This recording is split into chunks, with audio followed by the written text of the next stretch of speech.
भागवत में कंस को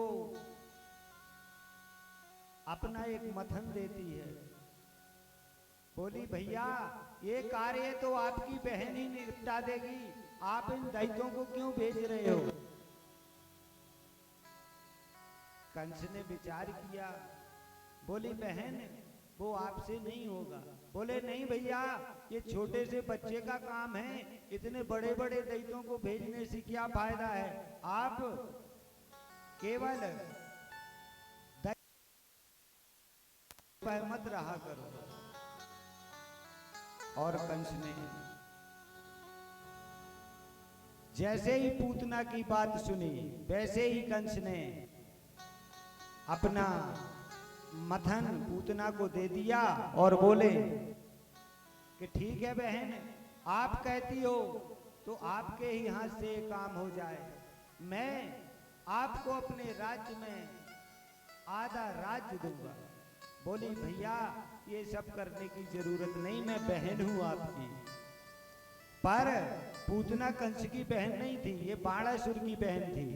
बाणासुर के युद्ध में कंस ने परास्त किया था, तब से पूतना ने कंस को अपना भाई मान लिया। तो पूतना कंस की बहन नहीं थी, माना हुआ था भाई। तो जैसे ही पूतना का चलना होता है तो सुखदेव जी लिखते हैं, अहो बलियं शं स्तन कालकूटमं जिज्ञासं पयायद व्यासादुवे लेवे गतं धल्वे चिंततो तत्रियं कवा दयालु शरणं ब्रज में। भगवान श्री कृष्ण को मारने के लिए आई थी, अपने स्तनों पर कालकूट, कालकूट जहर मतलब जिसको सूंघने से ही लोग मर जाते हैं, अपने स्तनों में पूतना वह लेके आई और कन्हैया को मारना चाहा। और जैसे ही कन्हैया को उसने मारना चाहा तो ब्रज के चारों ओर इधर यशोदा के यहाँ बधाइयों पे बधाई आती हैं, भैया बधाई हो, भैया बधाई हो। यशोदा जी कहती सारे दिन बधाई नहीं दे पाते हैं, बोलो राधे राधे। जाने कैसो लल्ला हुए कि बधाई नहीं सारे ब्रज की बोल पाते हैं। 50 गांव से नंद बाबा को लोग बधाइयां देने आते हैं और सारे दिन यशोदा चाय पान नहीं कर पाती है, कहती है एक कैसा लल्ला है। और इस प्रकार से पूतना सारे ब्रज में कालकूट स्तन लगा के और सारे बच्चों को मारती हुई और गोकुल गांव में पहुंच जाती है। और वहां तो ऐसे उत्सव मन रहे होते हैं जैसे एक बालक नहीं 100 बालक पैदा हुए हैं। तो इस प्रकार से जब पूतना ने यह देखा कि यह बालक यही है और पूतना ने अपना वेश बदला, सुंदरी वेश धारण किया और जैसे ही वहां पर बधाइयां चल रही थी और पूतना पहुंच गई। पूतना जैसे ही पहुंची तो यशोदा जी अपने झाड़ू पोंछे में लगी हुई थी। जब तक ये पहुंची, बहन बधाई हो, यशोदा ने बोला बधाई हो। बोली लल्ला को देख सकते हैं। यशोदा ने सोचा कोई बात नहीं, देखने आई हो देख लो। पूतना ने जैसे ही देखा लल्ला को और अपने हाथों में उठा लिया और यशोदा अपने काम में ही लगी हुई हैं, पर पूतना ने लल्ला को लिया और महल के बाहर रघुचक हुई। बोलो जय श्री राधे। पूतना ने विचार किया बढ़िया मौका मिल गया, अब तो इसका काम पट्ट हो गया। कन्हैया चुबक के सीने से बोले मैया जिसको हम पकड़ते हैं उसे छोड़ते कभी नहीं है, बोलो राधे राधे। आज आपको पकड़ लिया है तो अब छोड़ने का विचार मत करना। और पूतना ने अपने स्तनों से कन्हैया को लगाया और चलती बनी। चलते चलते यमुना तट पर पहुंचती है और सोचती है कि अब तो ये बालक मर जाएगा, और अपने स्तनों से कन्हैया को हटाती है। और जैसे ही हटाती है तो कन्हैया छूटते ही नहीं है स्तन से, पूरा जोर लगाती, पूरी ताकत लगाती, पर कन्हैया छूटते ही नहीं है। तो चिल्लाती है, बचाओ बचाओ। तो धीरे से कन्हैया कहते हैं, अब यहाँ आपको बचाने कोई नहीं आएगा, आप इतने दूर हमें लेके आई हैं कि यहाँ आपको भी बचाने वाला कोई नहीं है। अब तो श्री राधे ही होगी आपकी, बोलो जय श्री राधे। और कन्हैया जी स्तनों से जहर पीते पीते और पूतना के प्राण ही पी गए, बोलो जय श्री राधे। बोलिए पूतना मर्दन भगवान श्री कृष्ण की जय हो। और इस प्रकार से उस दैत्यनी का बचपन में ही भगवान श्री कृष्ण ने उद्धार किया। और उस पाप इधर यशोदा जी के यहाँ बधाइयां होती हैं। और यशोदा जी ने देखा पलने में तो लल्ला है ही नहीं। यशोदा जी चिल्लाने लग गई, बाबा बाबा कोई लल्ला को ले गया। नंद बाबा आए, देखा लल्ला नहीं है, सारे गांव में शोर हो गया। और लल्ला को ढूंढते ढूंढते देखा तो यमुना के किनारे एक पहाड़ सा बना पूतना पड़ी है। तो कुछ ब्रजवासी कहते एक पहाड़ पर सो रहा है तुम्हारा लल्ला। अब वो पूतना के छाती पर सो रहे थे, तो इतना लंबा चौड़ा मतलब शरीर था पूतना का कि पहाड़ जैसे। तो सभी लोग पूतना को ले लल्ला को लेके आए और गौपुच्छ से नजर झाड़ी और लल्ला को पलने में लेटाया। और भागवत में आगे चलने से 2 मिनट राम संकीर्तन करते हुए सुखदेव जी कहते हैं, उच्च सुरे कीर्तनम, बीच बीच में कीर्तन भगवान की करती जाने चाहिए कथा में, यह शरीर गुलाब जैसा खिल जाता है। बोले जय श्री राधे। सीता राम सीता राम सीता राम सीता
प्रकार से कंस ने पूतना को भेजा और पूतना का नमो नारायण हो गया। तो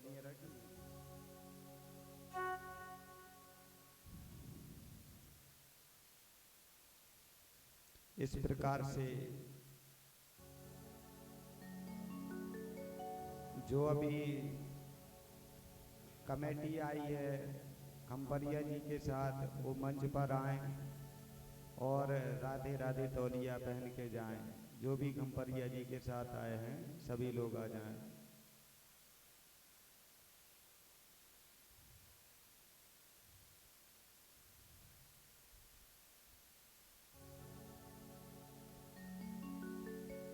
तौलिया दे दो उनको, लगा दें।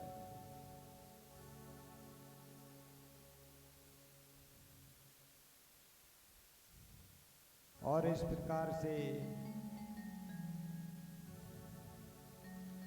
कंस ने कृष्ण को कितना भी मारना चाहा, पर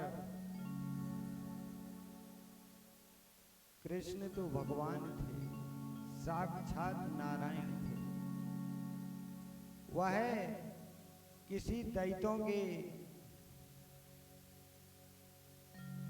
मारने से परमात्मा नहीं मरते हैं। परमात्मा कहता है कि ना तो मुझे भजने वाले वक्त मरते हैं और ना परमात्मा कभी समाप्त होता है। सत्य परेशान तो होता है पर परास्त नहीं होता। बोलो जय श्री राम। तो इस प्रकार से पूतना आई थी भगवान श्री कृष्ण को मारने के लिए, पर सुखदेव जी ने कहा कि भाव ऐसा होना चाहिए हर व्यक्ति के यहाँ, अहो बलि शतान कालकूटमं जिज्ञासा पयदे व्यासादुवि लेवे गति धनुर्च चिंतम ततो चंद्र कवा दयालु शरणं प्रदेश्यम्। पूतना मारने के लिए आई थी और भगवान ने उसे मां का दर्जा दिया।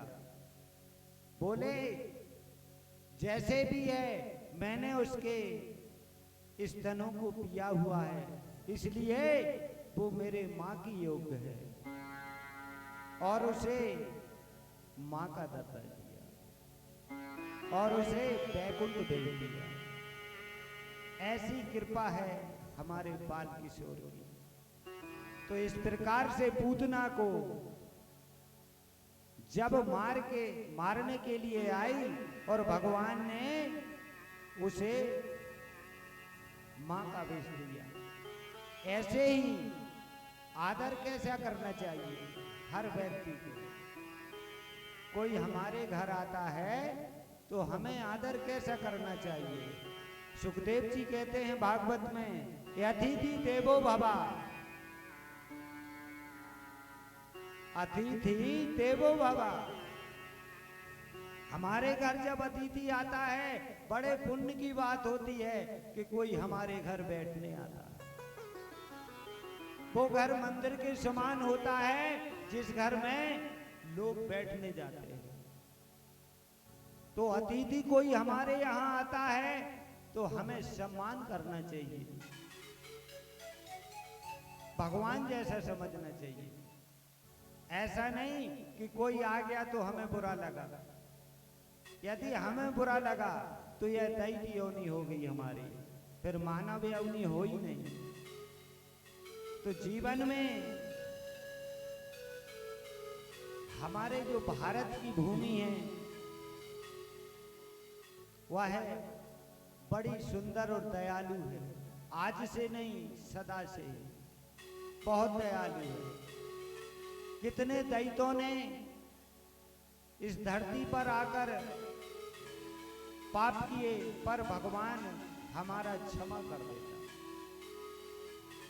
परमात्मा हमारा क्षमा कर देता है। और इस भारत भूमि का यही एक सबसे बड़ा तोड़ है। भारत भूमि का सबसे बड़ा यह तोड़ है कि ये दयालु है। ये भारत सदा से, अंग्रेज जब यहां से गए तो हमारे भारत ने इतने उनने अत्याचार किए, पर बाजे बजाकर, सहनाइयां बजाकर और उन्हें प्यार से विदा किया। तो इसलिए ये भारत हमारा पवित्र माना गया है। तो परमात्मा कहते हैं कि हमें भजने वाला सदा भाव से पार हो जाता है। और इधर यशोदा जी ने लल्ला को लिटाया और बहुत दिन हो गए लल्ला को हुए, बहुत कपड़े पड़े थे। यशोदा जी ने विचार किया कि यह कपड़े यमुना जी से भिगो के ले आएंगे और डाल देंगे। बहुत दिन हो गए कभी हम यमुना जी से हमने कपड़े धोए नहीं, बधाइयां ही देते रहते हैं। और इस प्रकार से जैसे यशोदा जी यमुना तट पर गई और कन्हैया को छोड़ा तो कन्हैया वहीं रेत में लुढ़कने लगे, यशोदा अपने कपड़े भिगोने लगी। इतने में माता पृथ्वी उपस्थित हुई और कन्हैया को प्रणाम किया और बोली, हे प्रभु, अब मेरे पास आपको भोग लगाने के लिए तो कुछ भी नहीं है, बस यही मिट्टी, कंकड़, कांटे, धूल यही मेरे पास है। और व्याकुल हो गई। तो कन्हैया ने जैसे ही मां पृथ्वी की व्याकुलता देखी और बोली, हे मां, हे जगत जननी, आप तो संसार को चलाती हैं, आपने ऐसे क्यों कह दिया? मैं आपका भोग निसंदेह लूंगा, आप निसंदेह रहें। और कन्हैया ने माता पृथ्वी की मिट्टी उठाकर और 2 मुट्ठी मिट्टी और भोग लगा ली। और इधर लोग सखी आई, सारी सखी यशोदा से कहती हैं, ए यशोदा, एक लल्ला हुआ, तू इसको माखन मिश्री ना खिलावे, ये तो जाके माटी खावे आके, इतना भूखा रखे अपने लल्ले को। यशोदा जी ने पकड़ा लल्ला को, बड़ी क्रोधित हो गई, बोली मेरी 9 लाख गई है, माखन मिश्री में ये लेटा रहवे, डूबा रहवे, पता नहीं ये आके यहाँ की मिट्टी क्यों खावे। कन्हैया ने मुस्कुराने लगे और यशोदा ने कन्हैया को पकड़ा और जैसे ही देखा तो कन्हैया मिट्टी खाए और सखी और ही चिढ़ाने लगी। कैसे? तोरे ललना ने माटी खाई, यशोदा सुन माई, तेरे लाला ने माटी खाई, यशोदा सुन माई, तोरे ललना ने माटी खाई, यशोदा सुन माई, तोरे ललना ने माटी खाई, यशोदा यशोदा सुन माई, यशोदा सुन माई, यशोदा सुन माई, यशोदा सुन माई, तोरे ललना ने माटी खाई, यशोदा सुन माई, तोरे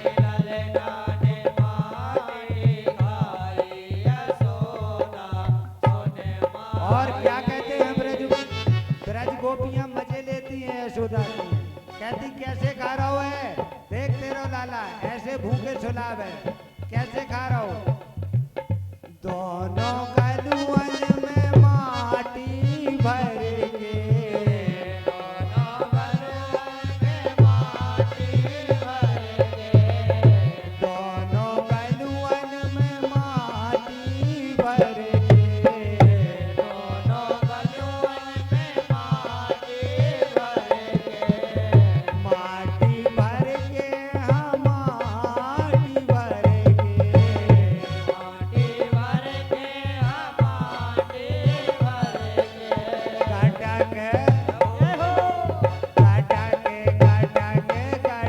खाई यशोदा सुन माई, तोरे लाला ने माटी खाई यशोदा सुन माई, तोरे ललना ने माटी खाई यशोदा सुन माई, तोरे ललना ने माटी खाई यशोदा। बोली यशोदा, तू तो कभी कुछ खिलावे ही ना है, दोनों गलुओं में ऐसे भरो जैसे कल से कुछ खाए ही ना है। यशोदा गुस्से में उठाई, दोनों तरफ उंगली डाल के कन्हैया की माटी अलग की, घाट पे ले गई, तुरंत पानी डाला, और जैसे ही मुंह खोला कन्हैया ने, और जैसे ही कन्हैया के अंदर झांका मुंह में, यशोदा देख के ही बेहोश हो गई। पूरा ब्रह्मांड कन्हैया के मुंह में, यहां तक कि पूरा ब्रज, पूरी धरती, ब्रज और यशोदा खुद दिख रही है कन्हैया के मुंह में। तो कन्हैया के मुंह में जैसे ही यशोदा जी ने यह देखा, वह बेहोश हो गई। कन्हैया ने सोचा थोड़ा देर और दिखाते रहेंगे तो मैया सटक ना जाए, बोलो राधे राधे। मुंह पे पानी मारा कन्हैया ने और खिलखिलाने लगे। जैसे ही खिलखिलाने लगे, यशोदा गुस्से में उठाई, भूल गई और घर लेके गई और पालने में पटक दिया। बाबा बोले कि इतने गुस्से में लल्ला को क्यों? अरे ये बड़ा बेइज्जती करावे, अभी से इतना छोटा है, इतनी शरारतें करें, बड़ी बेइज्जती सखियों के सामने करावे। क्या हो गया? बोली जाके माटी खावे, इन्नी मिश्री माखन इसको खिला के गई, लेकिन जाके माटी खाया है। बाबा बोले बाबली बालक है, बालक हठीले होते हैं। बालक बाबा बंदर ये एक जैसे होते हैं, कब गुस्सा हो जाएं, कब प्रेम से बोलने लगे कोई पता नहीं। बोले बाबली बालक है। जैसे ही यशोदा जी ने पलने में लिटाया, कन्हैया उल्टे हो गए, पलने से गिरने लगे। कन्हैया जी ने नीचे, कन्हैया जी को नीचे रख दिया यशोदा जी ने, और काम करने लगी। धीरे धीरे खिसकते खिसकते खिसकते गौशाला पहुंच गए। सारे गोबर में लिपट लुपट के कन्हैया जी राइट हो गए। बोलो जय श्री राधे। यशोदा जी आई, जैसे ही देखा तो कन्हैया गोबर से लिपटे हुए। यशोदा ने पकड़ा, बोली लाला क्या तू पिछले जन्म में कोई सुअर बना रहा? कन्हैया जी धीरे से कहते, माता जी तुम्हारी बात में कमी नहीं है, हम सुअर भी बने रहे हैं। यशोदा से नहीं, मन में ही बोलते और हंसने लगे। यशोदा ने नहवाया, पलने में किया, और इधर कंस के अनेकों दैत्य कन्हैया को मारने के लिए एक एक करके कंस भेजता है। और मैं सारा जितने भी दैत्यों को कन्हैया ने बालीपन में मारा, मैं एक साथ ही उनका सबका नमो नारायण आप लोगों को बता देता हूँ। सबसे पहले शक्टासुर पालने में आया और भगवान श्री कृष्ण ने उसका नमो नारायण किया। फिर इसके बाद बक्तासुर आया, उसका भी भगवान ने नमो नारायण किया। इस प्रकार से अघासुर आया, उसका भी भगवान श्री कृष्ण ने नमो नारायण किया। फिर धैनुकासुर आया, धैनुकासुर बछड़े का वेश बना के आया, और कन्हैया जंगल में थे, 7 वर्ष की उम्र थी, और उस बछड़े को जैसे ही धेनुकासुर आया और कन्हैया को मारने के लिए अपने सींगों को बढ़ाकर दौड़ता है और कन्हैया उसका नमो नारायण कर देते हैं। इसके बाद बक्तासुर आया, उसका भी कन्हैया ने नमो नारायण किया। इस प्रकार से इतने दैत्यों का तो बचपन में ही भगवान श्री कृष्ण ने नमो नारायण कर दिया था। और इधर कन्हैया बड़े हो गए तो गांव में घूमने जाने लगे। कभी इस सखी के जाकर बछड़े खोले आते हैं तो गैया पे आ जाती हैं, सखी उलाना देती, यशोदा के पास पहुंच जाती, मैया आपके लाला ने हमारे बछड़े छोड़ दिए। यशोदा करम पे हाथ मार के ठोकती हैं, बुलाती हैं लाला को, लाला आपने बछड़े क्यों छोड़ दिए? बोले मैया बछड़े रमा रहे थे, उनको भूख लगी थी, हमने छोड़ दिया। बोले बाबले वो अपने नहीं है, वो उनकी गईं हैं। बोले मैया कहूँ किसी की हो, भूख तो एक ही होती है, भूख तो अलग अलग नहीं होती सब व्यक्तियों में,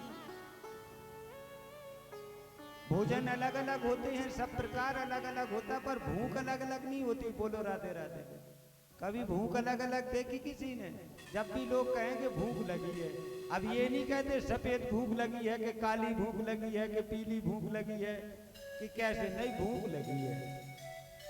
बोले बछड़े हैं, भूख लगी थी, अपने हैं या किसी के हमने छोड़ दिए।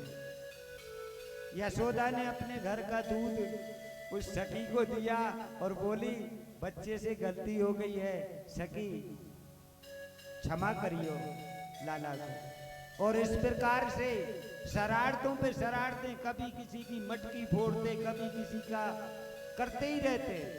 सखियों ने, गोपियों ने विचार लगाया, विचार किया, बोली ऐसा करते हैं, हम सभी चपियों पर घंटी बांध देते हैं, जब भी ये आएगा चुराने के लिए घंटी बजेगी। बोली हाँ ये सही मार्ग है।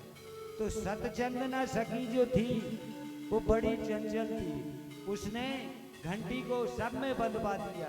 तो कन्हैया ने कहा सतचंदना तुमने ये चालाकी की है, अब तुम्हारे ही घर की मटकी आज फूटेगी। बोलो राधे राधे। और जैसे ही सतचंदना जल भरने के लिए यमुना की ओर निकलती है और वैसे ही कन्हैया ग्वालों को लेके और सतचंदना के घर चले जाते हैं और घंटी से निवेदन करते हैं, बोले घंटी जी जब तक हम माखन ग्वालों को खिलाएं आप मत बजियो। घंटी ने बोल दिया ठीक है प्रभु, जब तक आप ग्वालों को माखन खिलाएंगे हम नहीं बजेंगे। और श्याम सुंदर जी ने ग्वालों के ऊपर ग्वाल, ग्वालों के ऊपर ग्वाल, बढ़िया सीढ़ी बनाई, चढ़ गए, ऊपर चढ़े, सबको माखन खिलाया, सबको माखन खिलाया। और जैसे ही माखन अपने मुंह में डाला और घंटी टन टन टन, कन्हैया बोले ये क्या किया है आपने? घंटी बोली आपने बोला था जब तक ग्वालों को खिलाएंगे हम नहीं बजेंगे, आपने अपने खाने की थोड़ा हमसे बोली थी, आपने खाया हम बच गए। सखी आ गई, पकड़ दिया कन्हैया को, बोली आज पकड़ा गया नंगे हाथों, आज यशोदा जी के पास ले जाएंगे, आज देखते हैं उलाना देके कि ये है तुम्हारा कन्हैया।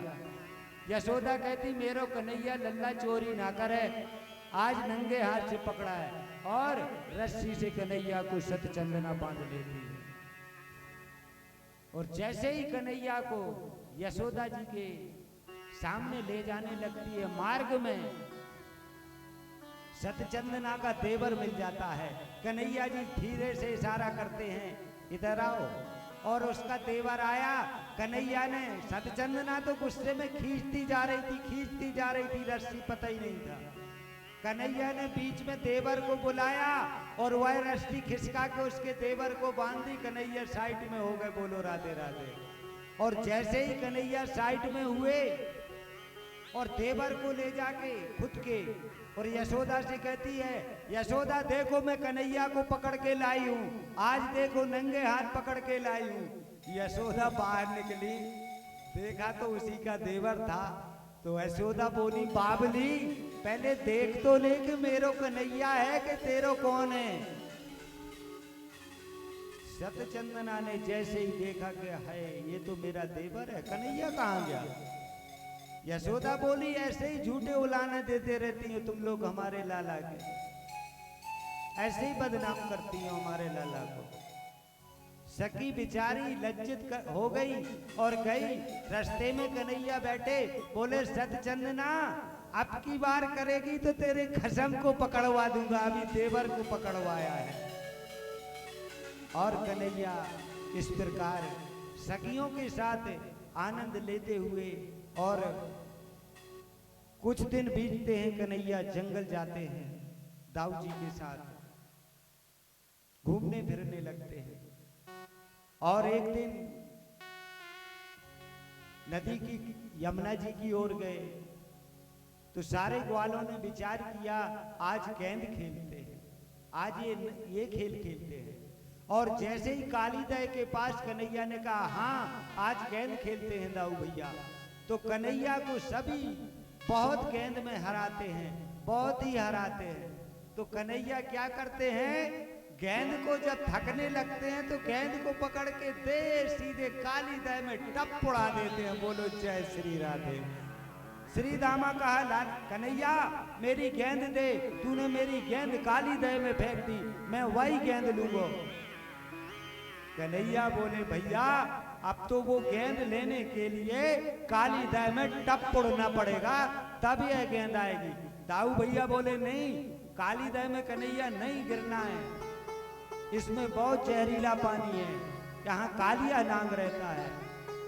कन्हैया ने विचार मन में किया, बोले दाऊ भैया इसीलिए तो हमने गेंद फेंकी है, आज इसी कालिया का नमो नारायण होना है। बोलो राधे राधे।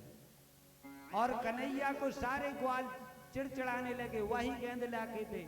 श्री धामा बोला मैं वही गेंद लूंगा। कन्हैया बोले, श्री धामा शांत हो जाओ, मैं आपको वही गेंद ला के दूंगा।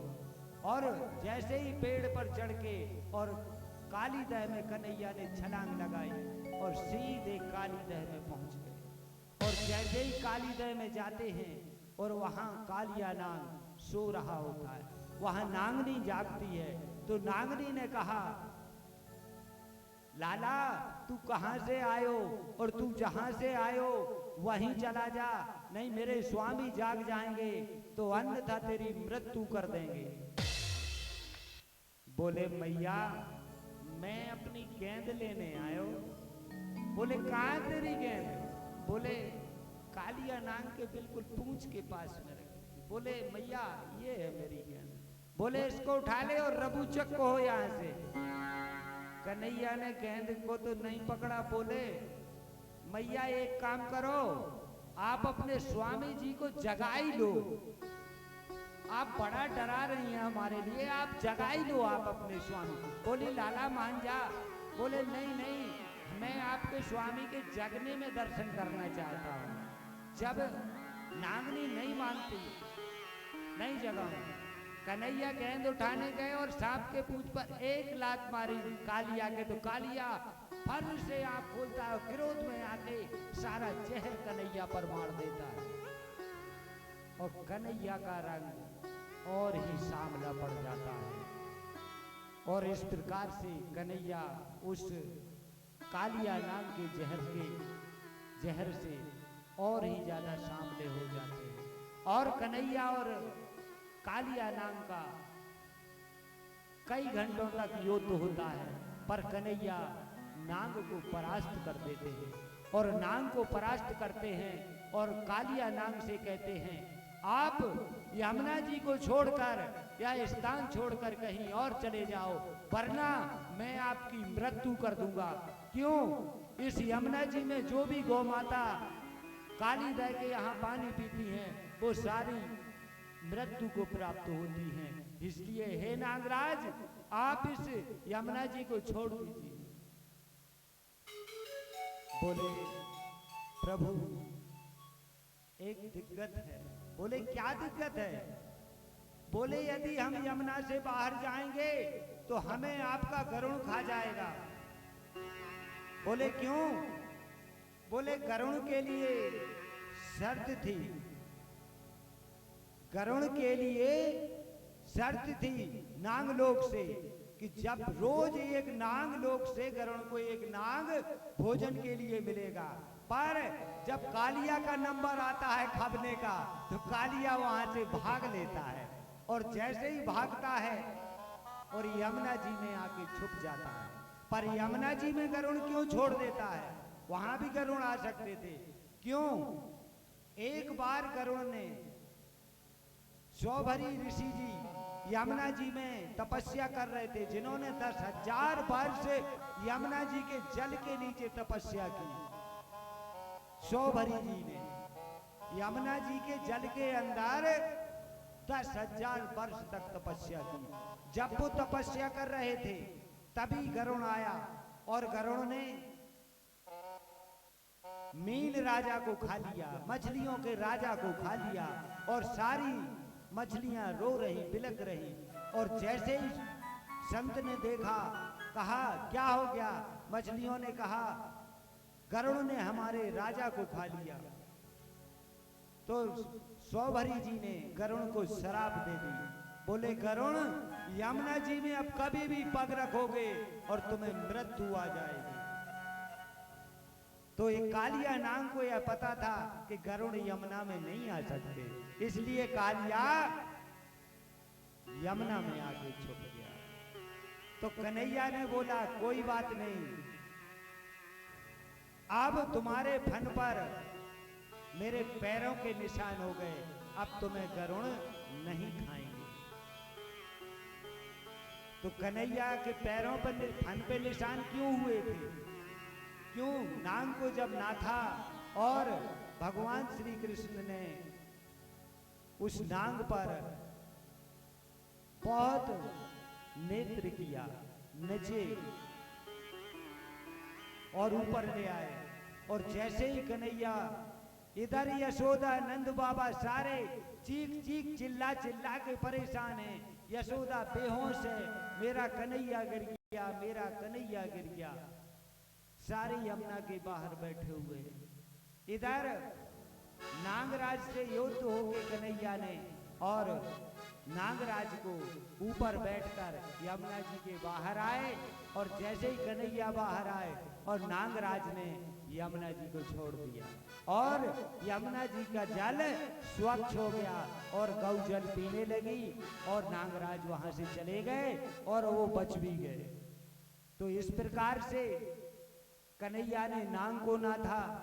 और कुछ काल बीते, यहाँ सखियों की शरारतों पे शरारतें होती हैं। इधर सखियां कहती हैं कन्हैया नहीं आते हैं, तो भी परेशान रहती हैं, और यदि कन्हैया आते हैं तो शिकायतें करती हैं। तो कन्हैया कहते हैं इन गोपियों के दिमाग का कोई महत्व पता नहीं लगता है। तो एक सखी तो एक दिन कहती है श्री राधिका किशोरी जी से, कहती हे श्यामाजू, श्याम सुंदर अति सुंदर है। किशोरी जी को गुस्सा आ गया, बोली तुम्हें क्या लेना देना, श्याम सुंदर सुंदर हो, काला हो, कलूटा हो, कैसा भी हो, तुम्हें क्या लेना देना। तो श्री ललिता जी ने कहा किशोरी जी आप इन्हें मत डांटिए, खिजाइए मत। श्री श्याम सुंदर जी से सभी उतना प्रेम करते हैं जितना कि आप। सारे वृंदावन में, गोकुल में बहुत प्रेम करते हैं। तो वृंदावन की जो महिमा है क्यों है कि वृंदावन में भक्ति जो कहते हैं, भक्ति महारानी जी वृंदावन में नृत्य कर रही हैं, नाच रही हैं। क्यों नाच रही हैं?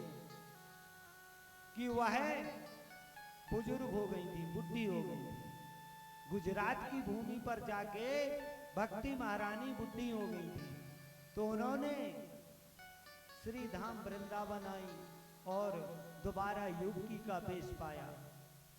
तो वृंदावन का पत्ता पत्ता, कण कण परमात्मा के प्रभाव का प्रभास्य है, रहस्य है। तो क्यों कहा गया है? किसी कवि ने कहा है कि वृंदावन में भीड़ क्यों होती है? देखो जगत तमाम, देखो जगत तमाम, बसो है मन में, बसो है मन में श्री वृंदावन धाम, बसो है मन में श्री वृंदावन धाम, बसो है मन में श्री वृंदावन धाम, बसो है मन में श्री वृंदावन धाम। देखो जगत तमाम, ओ देखो जगत तमाम, बसो है मन में श्री वृंदावन धाम, बसो है मन में श्री वृंदावन धाम।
24 घंटे ही श्री वृंदावन की परिक्रमा चलती रहती है।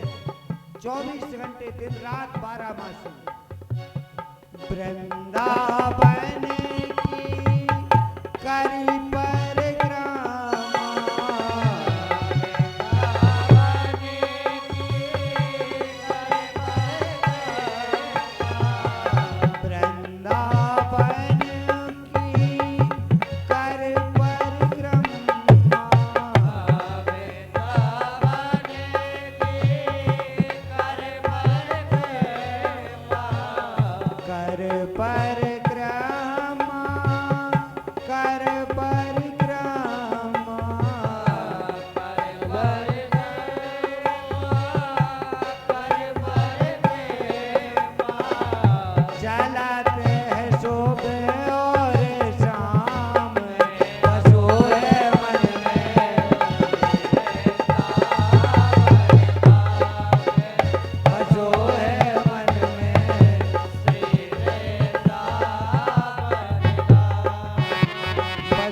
धाम वृंदावन की।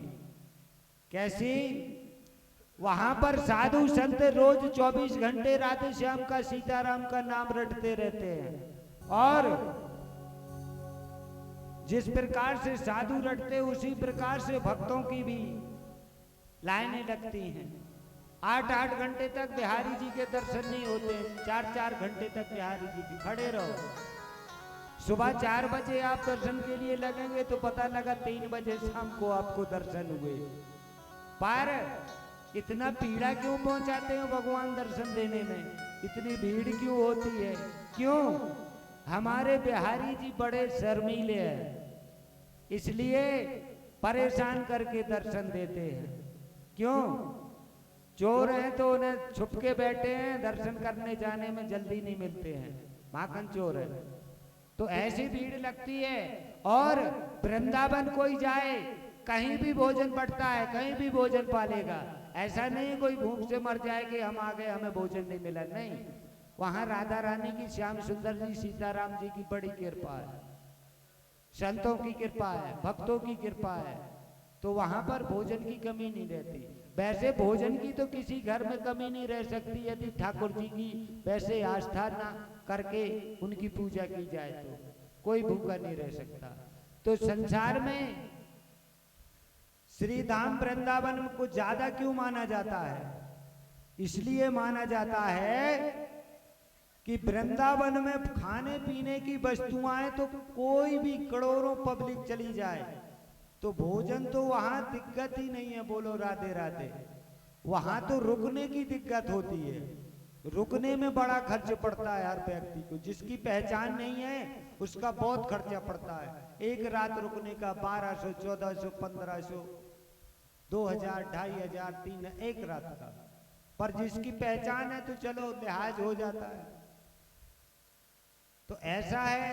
पर वृंदावन चित्रकूट जरूर जाना चाहिए। क्यों? श्री धाम वृंदावन में एक खासियत है यमुना महारानी की, जिनमें स्नान करके यदि हम आते हैं तो हमारे मृत शरीर को जब मरते हैं तो यम के दूत हमें परेशान नहीं करते। इसलिए श्री धाम वृंदावन जाएं तो यमुना जी में स्नान जरूर करके आएं। और श्री धाम वृंदावन श्री किशोरी जी का स्थान है, श्री राधिका रानी जी का स्थान है। इसलिए वृंदावन जाके श्री किशोरी जी के दर्शन करें, श्री श्याम सुंदर जी के दर्शन करें। और ये वृंदावन है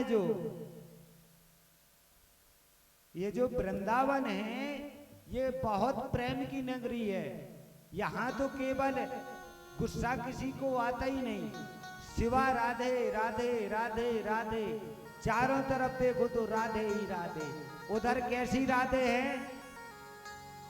हमारो धन राधा श्री राधा श्री राधा, हमारो धन राधा श्री राधा। तालियों के साथ हमारो धन राधा श्री राधा श्री राधा, हमारो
श्री धाम वृंदावन में कन्हैया अनेकों माखन चोरी करते हैं और गोपियों से खूब खिलवाड़ करते हैं, खूब आनंद लेते हैं गोपियों का। और इधर जब गोवर्धन को लेने गोवर्धन जी श्री द्रोणाचल पर्वत के पुत्र हैं और उन्हें लाने के लिए पुलस्त ऋषि जी गए थे। पुलस्त ऋषि श्री रावण जी के वंश के हैं और वह गिरिराज जी को लेने गए थे। तो पुलस्त ऋषि जी ने द्रोणाचल जी से कहा, मैं आपके पुत्र को ले जाना चाहता हूं। तो द्रोणाचल जी ने कहा, आप हमारे पुत्र को ले जा सकते हैं, पर एक बार जो हमारे पुत्र को उठाएगा दोबारा जहां रख देगा फिर हमारा पुत्र वहां से हिलेगा नहीं। बोलो जय श्री राधे। पुलस्त्य जी ने कहा, कोई बात नहीं, एक बार में ही हम आपके पुत्र को ले जाएंगे। और द्रोणाचल पर्वत से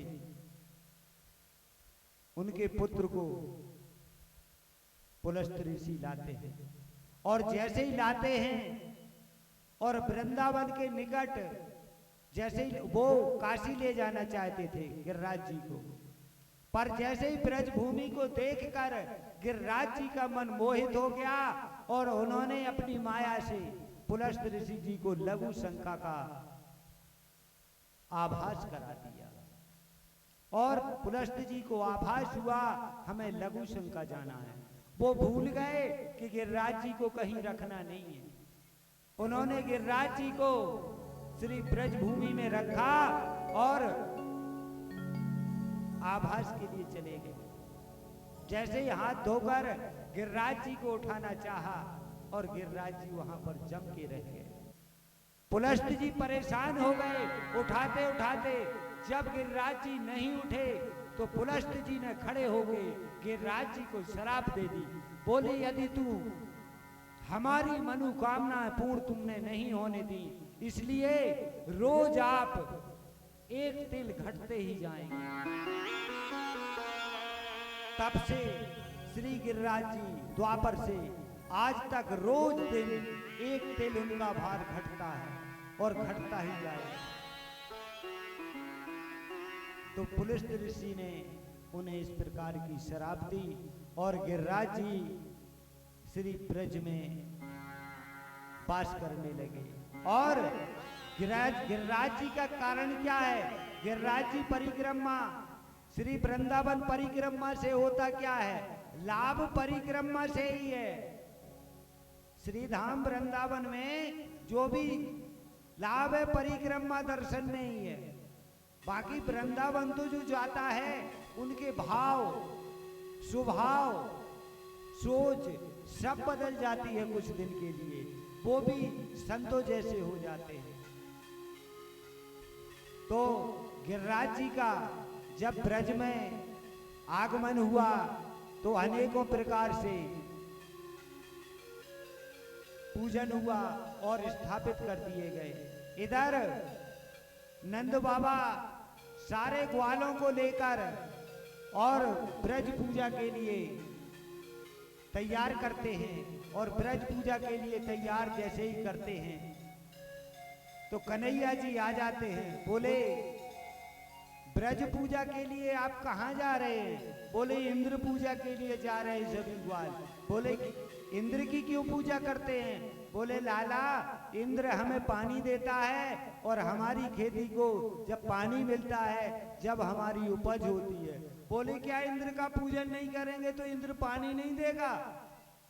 बोले, लाला बिल्कुल नहीं देगा। बोले, आज से इंद्र का पूजन ब्रज में बंद करो। बोले, किसका पूजन करना है? बोले, गिरिराज जी का पूजन करना है। बोले, गिरिराज जी का? बोले, हाँ, गिरिराज जी का पूजन करना है। तो गिरिराज जी का जब पूजन होता है तो सारे गांव के लोग गिरिराज जी के पूजन के लिए उपस्थित हो जाते हैं। गिरिराज जी को टेबल पर रखवा दो।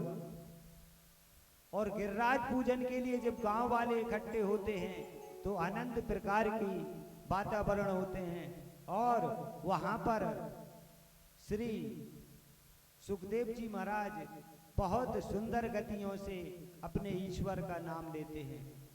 कैसे? श्री कृष्ण गोविंद हरे मुरारी, हे नाथ नारायण वासुदेवा। श्री कृष्ण गोविंद हरे मुरारी, हे नाथ नारायण वासुदेवा। श्री कृष्ण गोविंद हरे मुरारी, हे नाथ नारायण वासुदेवा।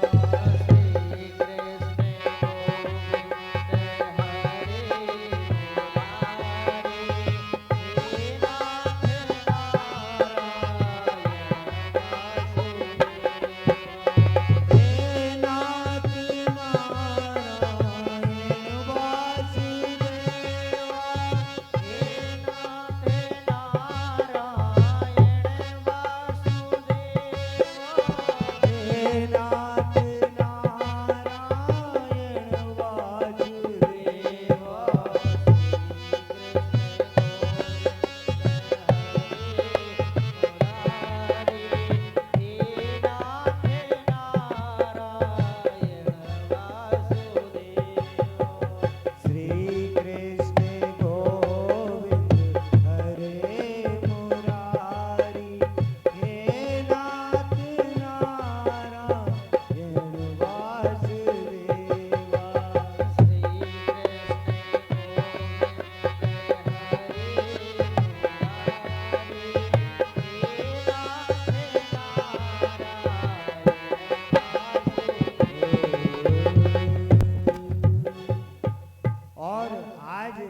श्री गिरिराज जी की झांकी आप लोगों के सामने रखी गई है। गिरिराज जी के परिक्रमा करने से हर पुरुष स्त्री के संपूर्ण दुख दूर हो जाते हैं, हर कष्ट दूर हो जाता है। तो श्री गिरिराज जी के लिए पूजन के लिए सभी उपस्थित हों और गिरिराज जी का पूजन करेंगे। सभी लोग पहले भक्त का पूजन कराओ।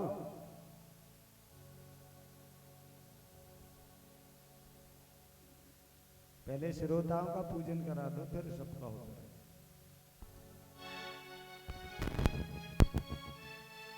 और दो शब्द की दो पंथी जब तक पूजन हो रहा है।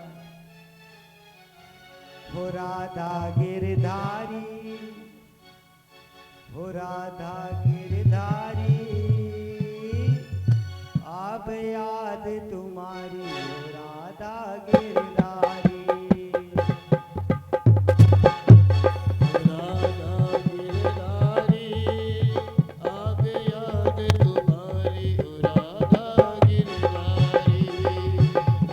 हो राधा गिरधारी, हो राधा गिरधारी, अब याद तुम्हारी हो राधा गिरधारी। अब याद तुम्हारी राधा गिरधारी, अब याद तुम्हारी हो राधी। मोहन गिरधारी, हो मोहन बनवारी,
जय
आरती होने लगी हरि की आरती होने लगी हरि की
हरे कृष्णा कृष्णा कृष्णा हरे हरे राम राम राम हरे हरे कृष्णा कृष्णा कृष्णा हरे हरे राम राम राम हरे हरे हरे कृष्णा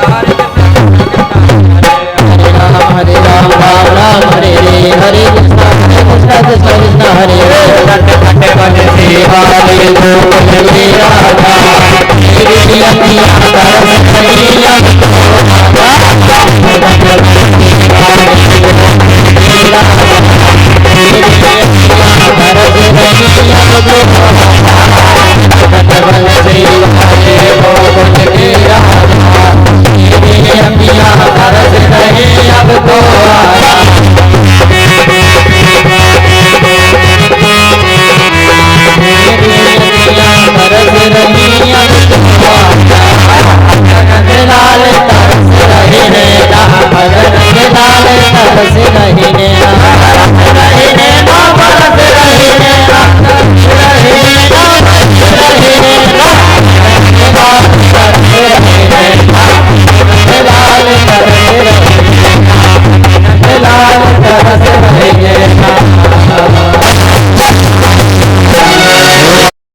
महादेवाय धीमहि तन्नो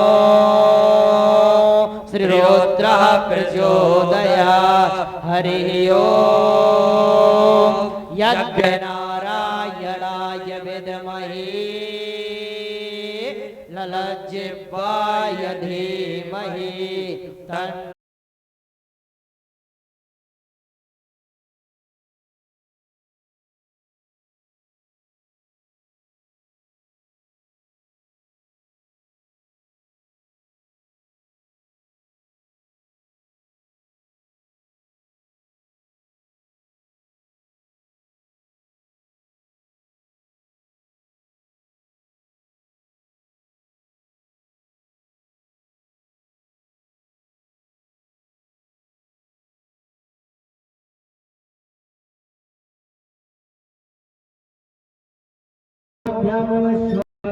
सची पुरंदराभ्यां नमः स्वाहा। इष्ट देवताभ्यो नमः स्वाहा। कुल देवता द्वारा देव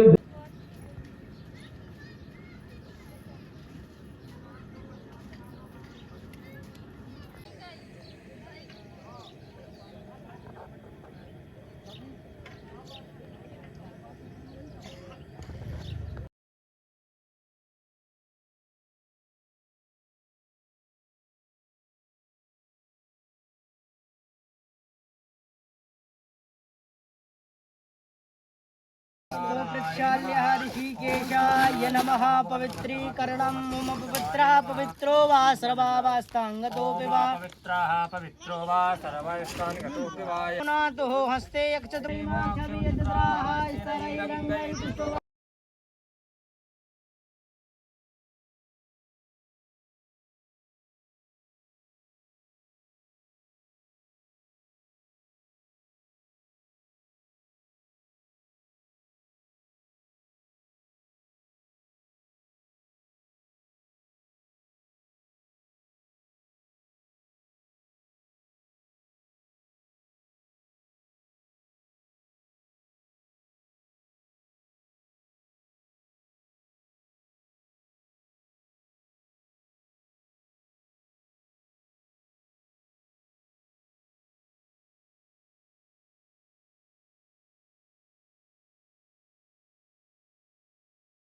अधिपते नमो नमः। ओम इदं प्रजापते स्वाहा। ओम धनवन्तरे स्वाहा। ओम इदं धनवन्तः लक्ष्मी नारायणाभ्यां नमः स्वाहा। उमा महेश्वराभ्यां नमः स्वाहा। वाणी हिरण्यगर्भाभ्यां